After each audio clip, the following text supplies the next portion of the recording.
Halo, gimana kabarnya semua? Semoga dalam keadaan baik. Video kali ini mari kita bahas alur cerita dari film bergenre horor trailer terbaru berjudul Maligna 2021 yang merupakan karya terbaru dari James Wan.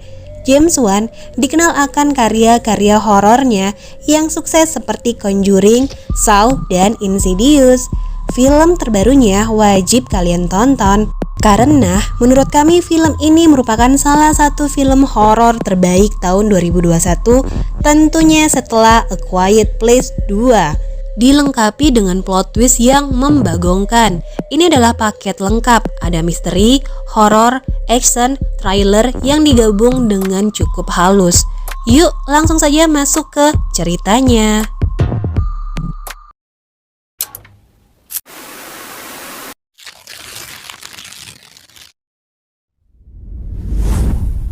Berlatar belakang tahun 1993 di sebuah rumah sakit penelitian Simeon, seorang dokter spesialis bedah rekonstruksi anak bernama Dr. Florence sedang merekam video dokumentasi untuk menunjang penelitiannya terhadap pasien anak-anak bernama Gabriel berusia 8 tahun yang menderita penyakit kanker ganas yang justru membuat Gabriel bersikap sangat jahat. Saat sedang menjelaskan kondisi Gabriel, lampu rumah sakit mengalami gangguan. Seakan mengetahui sedang terjadi sesuatu, Dr. Florence segera menuju tempat Gabriel. Salah satu petugas mengatakan bahwa Gabriel berada di ruang rekaman untuk mencari informasi tentang dirinya. Saat ini Gabriel mengamuk dan membantai beberapa petugas yang berada di dalam ruangan. Karena kondisinya sudah nggak normal, Dr. Florence memerintahkan petugas keamanan untuk menembak bius Gabriel. Sayangnya, ketika hendak melumpuhkan Gabriel, justru si petugas yang dilumpuhkan oleh Gabriel.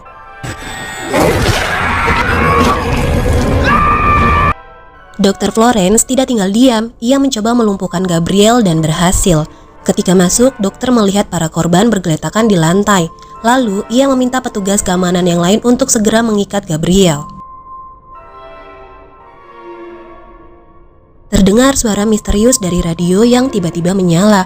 Suara itu mengatakan bahwa ia akan membunuh semua orang di tempat tersebut.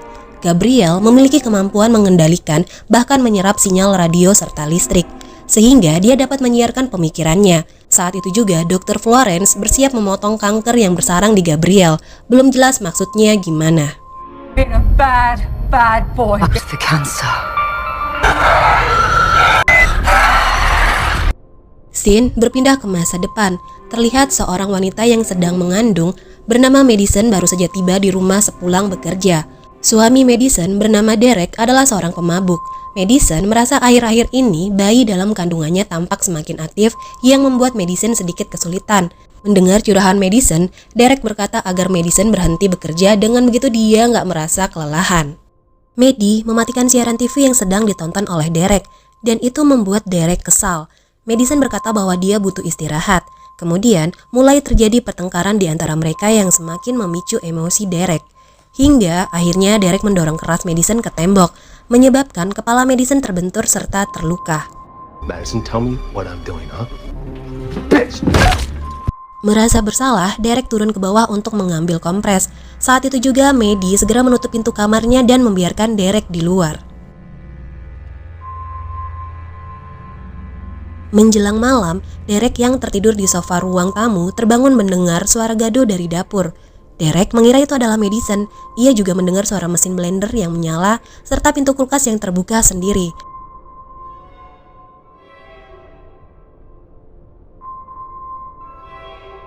Lalu suara TV yang menyala. Dari kegelapan, Derek melihat bayangan seseorang. Ketika ia menyalakan lampu, bayangan tersebut menghilang dan tampak bekas seseorang sedang duduk di sofa.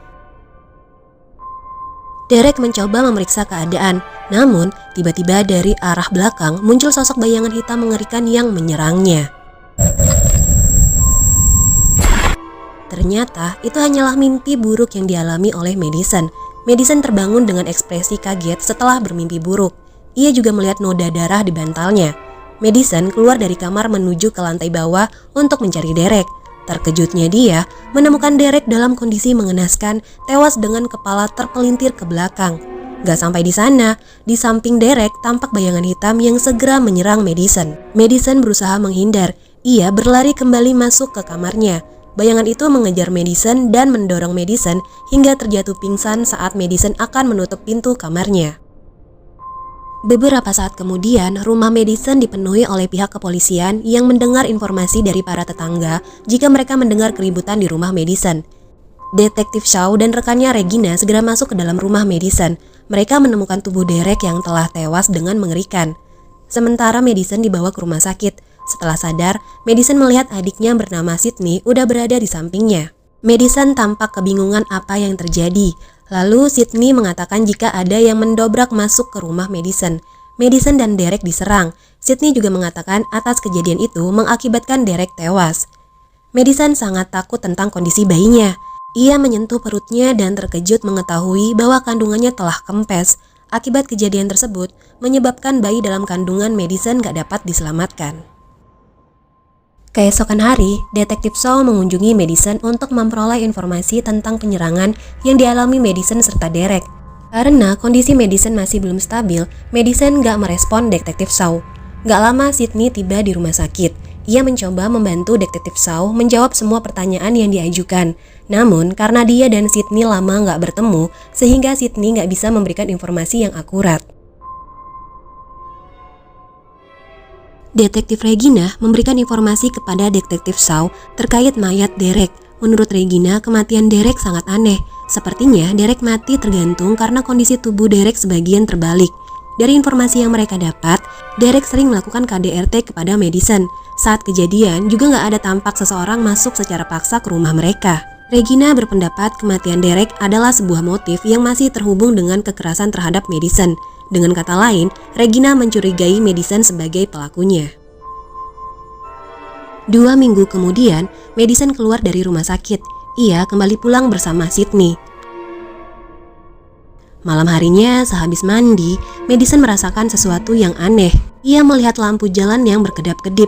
Lalu dari kejauhan tampak seseorang muncul dan itu membuat Madison ketakutan. Segera, Madison menutup semua pintu rumah serta korden-korden jendela. Tapi, tetap saja ia merasa ada yang meneror. Ia lalu masuk kembali ke dalam kamar dengan ketakutan. Keesokan paginya, Sydney berkunjung ke rumah Madison. Sydney sangat khawatir terhadap Madison. Madison melihat retakan di tembok kamarnya. Ia mengatakan bahwa itu adalah perbuatan Derek kepadanya. Tentu saja, membuat Sydney kesal akan tingkah Derek dan bersyukur atas kematian Derek. Madison mencurahkan perasaannya yang sedih atas kehilangan bayinya. Madison ingin sekali merasakan mempunyai hubungan darah dengan seseorang. Perkataan Madison membuat Sydney kebingungan. Saat itu juga Madison memberitahukan Sydney bahwa dia adalah anak adopsi bukan saudara kandung Sydney. Orang tua mereka membawa Madison saat berusia 8 tahun. Madison juga gak terlalu mengingat masa kecilnya. Sedangkan ibu kandung Madison telah meninggal dunia. Pada keadaan yang berbeda, di salah satu tempat wisata, terlihat seorang pemandu wisata sedang memberikan informasi kepada seluruh pengunjung. Kemudian tempat tersebut akan segera tutup. Sebelum pulang, pemandu itu merapikan beberapa perlengkapan di tempat tersebut. Tiba-tiba, dia mendengar suara gaduh di tempat kerjanya. Pemandu itu mengira jika ada pengunjung yang datang. Ia mengatakan bahwa mereka sudah tutup. Tapi, lama-kelamaan suara gaduh itu semakin keras dan mendekat ke arahnya dari kegelapan. Pemandu tersebut tentu saja ketakutan. Ia mencoba menghidupkan lampu, akan tetapi dari atas langit-langit ia diserang oleh sosok yang mengerikan. Saat pemandu itu sadar, ia menemukan dirinya dalam keadaan telah terikat serta mulutnya ditutup. Pemandu wanita itu disekap oleh sosok mengerikan yang menyerangnya. Sosok mengerikan tersebut berkomunikasi dengan si pemandu melalui radio. Tampaknya mereka saling kenal namun belum dijelaskan. Lalu sosok mengerikan itu berkata ia akan menghabisi Dr. Florence. Benar saja, ia menghubungi Dr. Florence dan memberikan sebuah kalimat petunjuk kepada Dr. Florence. Dr. Florence yang bingung dengan siapa dia berbicara, mulai mengingat sesuatu di masa lalu. Ia mencari data pasien tahun 1990-an yang bernama May dan menemukan sebuah foto. Di tempat yang berbeda, Madison membereskan baju-baju yang akan dia cuci. Lalu, tiba-tiba lampu rumah serta radio mengalami gangguan, namun hanya sebentar. Setelah itu, Madison melanjutkan pekerjaannya. Ia menuju lantai bawah untuk mencuci. Anehnya, Madison merasakan sesuatu yang gak enak. Bersama dengan itu, lampu rumah juga kedap-kedip. Ia juga merasa sakit di bagian kepala. Kepala belakang Madison mengeluarkan darah. Madison segera mengelapnya. Ia kembali untuk mencuci. Ketika Madison memasukkan baju-bajunya ke dalam mesin cuci, ia melihat sebuah penampakan Dr. Florence. Tubuh Madison tiba-tiba nggak bisa digerakkan dan kondisi rumahnya berubah. Dr. Florence diserang oleh sosok mengerikan. Ia ditusuk menggunakan ujung piala yang tajam hingga tewas dengan mengenaskan. Penampakan tersebut terlihat begitu nyata bagi Madison.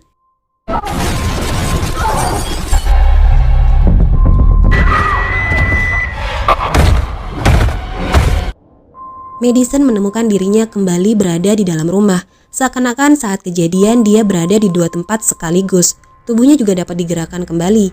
Ia juga merasakan sakit di bagian belakang kepalanya yang masih berdarah. Keesokan pagi, Detektif Shaw serta Regina menangani kasus kematian Dr. Florence. Salah satu petugas mengatakan jika Dr. Florence dibunuh menggunakan sebuah piala. Tapi, anehnya dari piala itu yang tersisa hanya bagian bawah, sedangkan bagian atas menghilang. Asumsi sementara Dr. Florence dibunuh dengan orang yang sama yang telah membunuh Derek. Detektif Shaw menemukan sebuah foto anak perempuan bernama May tahun 93 di lokasi kejadian. Shaw memerintahkan anak buahnya untuk membawa semua catatan pasien Dr. Florence untuk diperiksa. Sementara itu, si sosok mengerikan sedang membuat senjata dari bagian atas piala Dr. Florence. Di tempat yang berbeda, Madison sangat kaget mendengar berita tentang kematian Dr. Florence yang terbunuh dengan sadis. Ia memberitahukan kepada Sydney jika dia mengetahui pembunuhan tersebut lewat penglihatannya. Saat kejadian, seolah-olah Madison berada di dua tempat di saat bersamaan. Yang menyerang Dr. Florence adalah orang yang sama yang menyerang Derek dan dirinya. Detektif Shaw terus meminta seluruh anak buahnya untuk memeriksa seluruh catatan pasien Dr. Florence. Kemudian, ia meminta salah satu anak buahnya yang lain untuk membuatkan sketsa wajah orang dewasa dari foto anak perempuan bernama May yang ia temukan di tempat Dr. Florence. Singkat waktu, kembali lagi terjadi penyerangan serta pembunuhan yang dilakukan oleh sosok mengerikan yang selalu menampakkan diri lewat penglihatan Madison.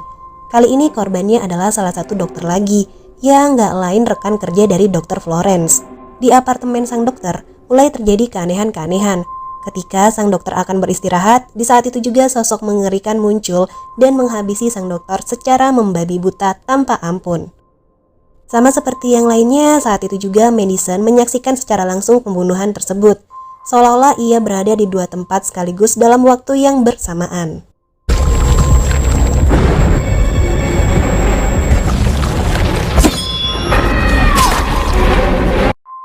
Madison dibuat sangat ketakutan akan penglihatannya tersebut. Ia menceritakan kejadian itu kepada Sydney. Kali ini, Madison melihat jelas wajah dari si penyerang tersebut. Dan setiap kali terjadinya pembunuhan, kepala belakang Madison selalu mengeluarkan darah.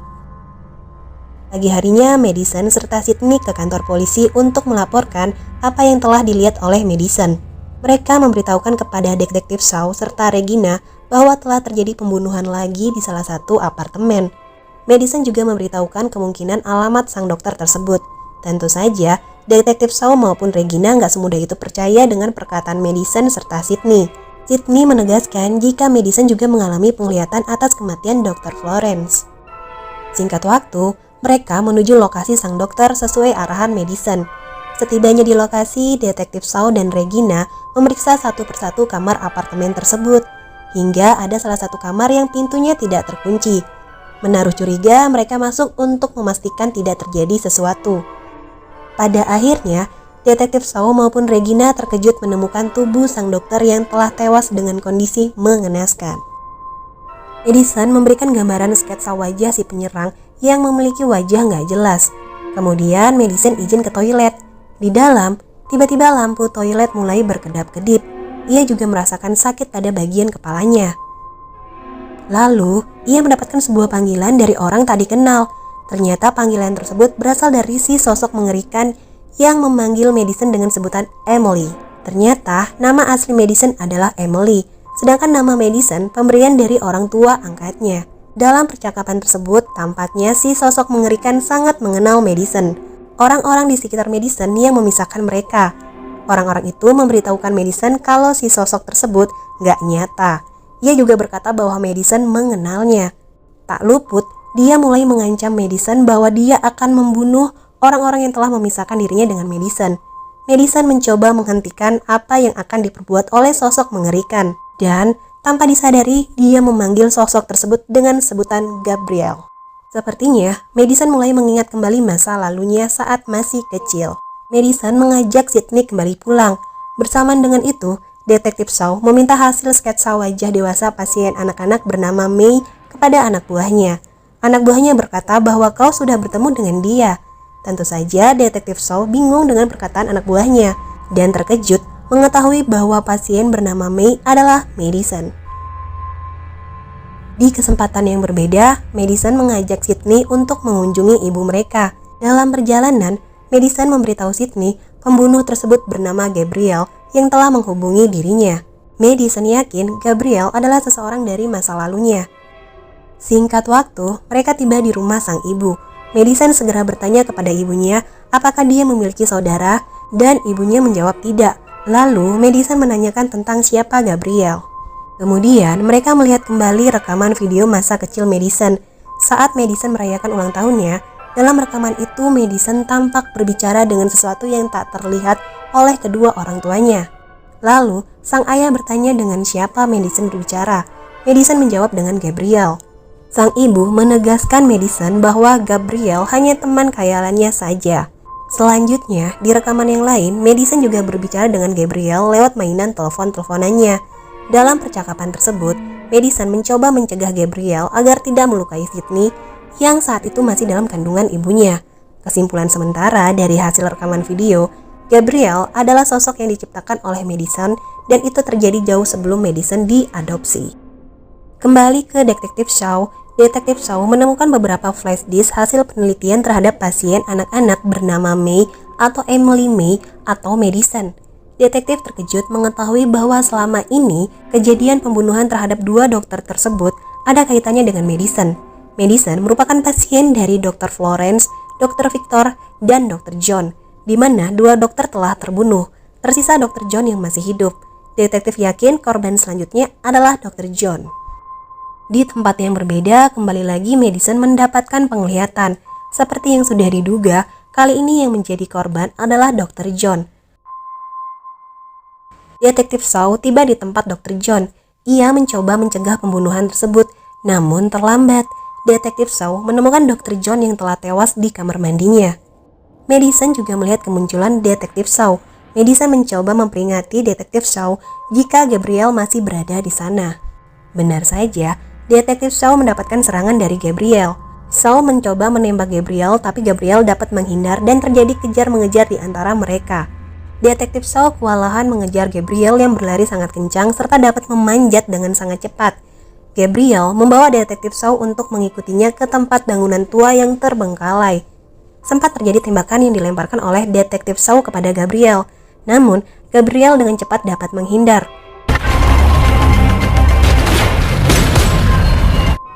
Sekali lagi Detektif Shaw mendapatkan serangan dari Gabriel. Detektif Shaw berusaha menembak Gabriel lagi, akan tetapi Gabriel tetap saja dapat menghindar lalu menghilang.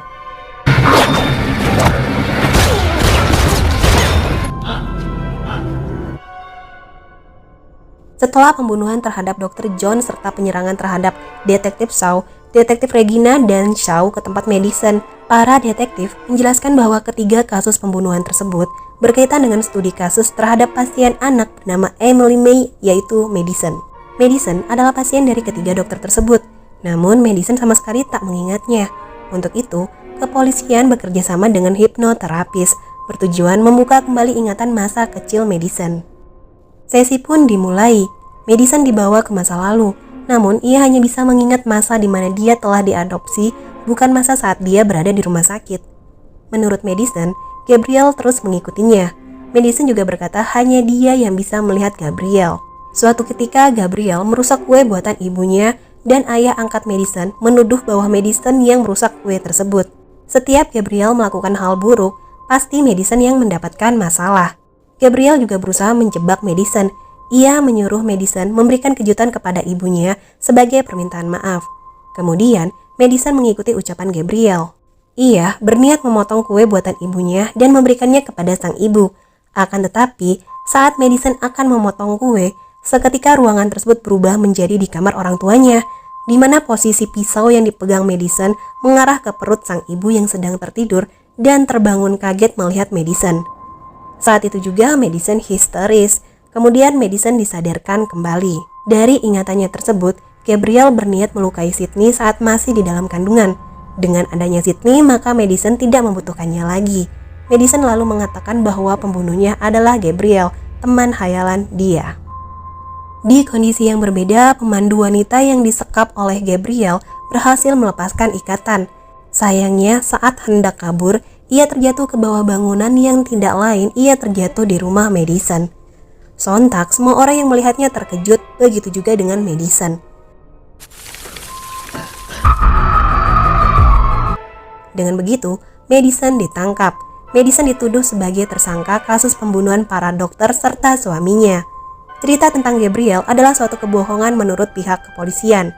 Sydney berusaha meyakinkan para detektif bahwa bukan Madison pembunuhnya, tapi para detektif gak percaya karena terdapat bukti akurat, yaitu si pemandu serta ditemukan jubah dan pisau di loteng rumah Madison. Saat diinterogasi, detektif Regina menunjukkan semua bukti kepada Madison.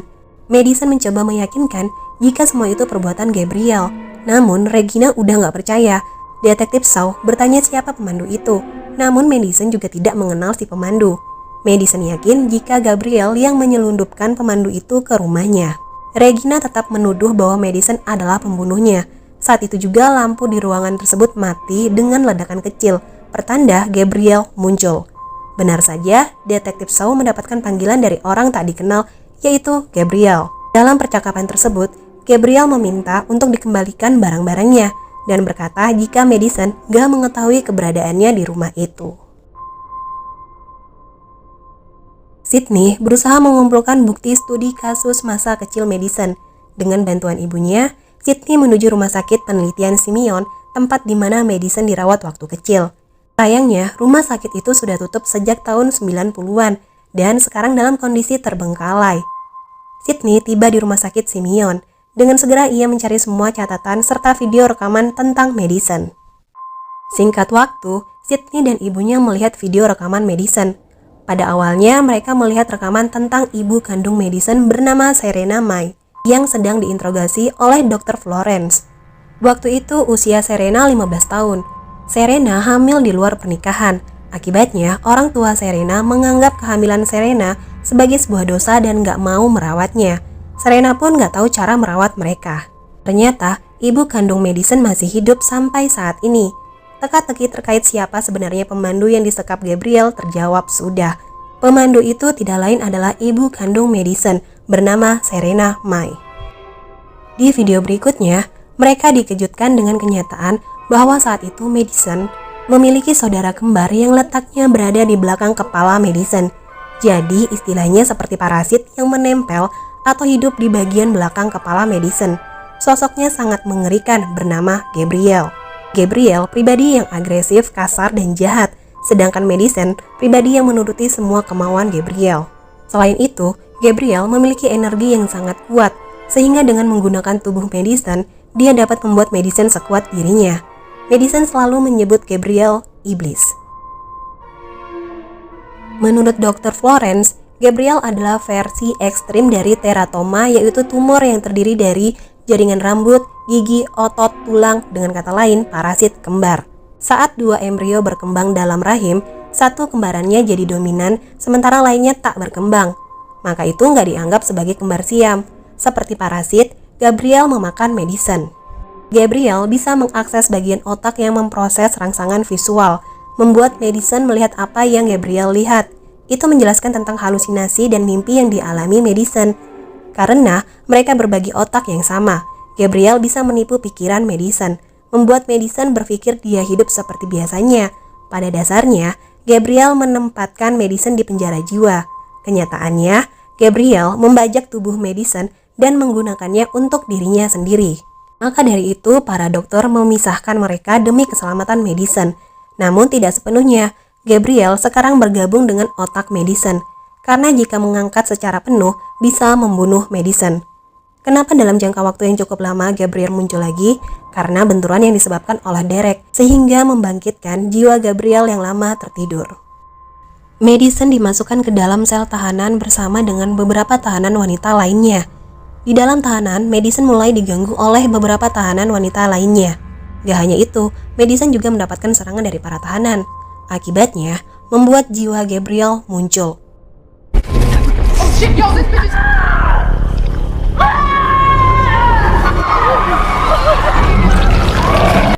Gabriel mengambil alih serta menggunakan tubuh Madison untuk membalas seluruh tahanan wanita. Sementara Madison gak sadarkan diri. Satu persatu Gabriel menghabisi para tahanan tanpa ampun. Tidak hanya para tahanan, Gabriel juga menyerang petugas dan membebaskan dirinya. Setelah membantai para tahanan dan beberapa petugas, Gabriel menuju ruang penyimpanan barang bukti. Ia mengambil kembali barang-barang miliknya. Detektif Shaw serta Regina mendengar suara tembakan dari dalam kantor. Mereka langsung menuju lokasi. Gabriel membantai seluruh petugas kepolisian yang berada di dalam kantor. Terjadi baku tembak antara petugas dengan Gabriel. Para petugas dengan mudah dihabisi oleh Gabriel. Pada akhirnya, Detektif Shaw maupun Regina juga diserang oleh Gabriel. Gabriel sempat melukai Regina. Madison!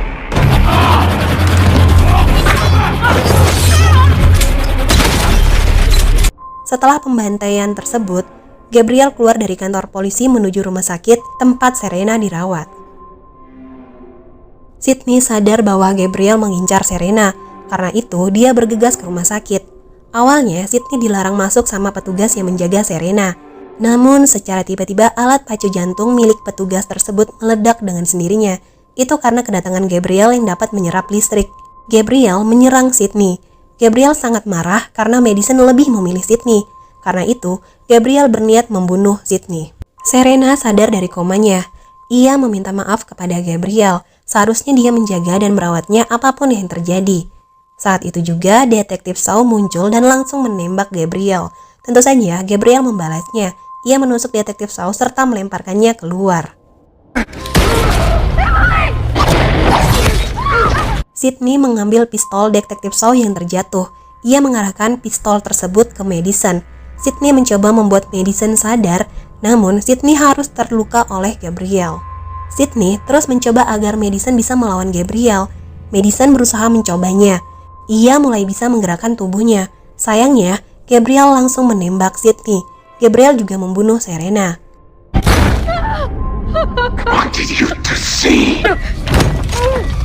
Akan tetapi itu semua hanyalah halusinasi dari Gabriel. Pada akhirnya Madison dapat mengendalikan tubuhnya. Ia juga dapat membuat tipuan pikiran seperti yang dilakukan Gabriel terhadapnya. Artinya, Sydney serta Serena masih hidup. Pada dasarnya, Gabriel menginginkan tubuh Madison. Namun, sekarang Gabriel tidak bisa menggunakan atau mengendalikannya lagi. Karena saat ini, Madison sepenuhnya yang memegang kendali atas dirinya. Gabriel dikurung dalam dunia yang diciptakan oleh Madison. No, but next time. Madison akhirnya kembali ke tubuhnya. Segera ia menolong Sydney yang tertindih tempat tidur. Mereka lalu saling berpelukan. Madison sadar bahwa apapun hubungan antara dirinya dengan Sydney, sedarah atau tidak, Sydney tetaplah adiknya yang sangat dia sayangin. Kemudian film pun berakhir.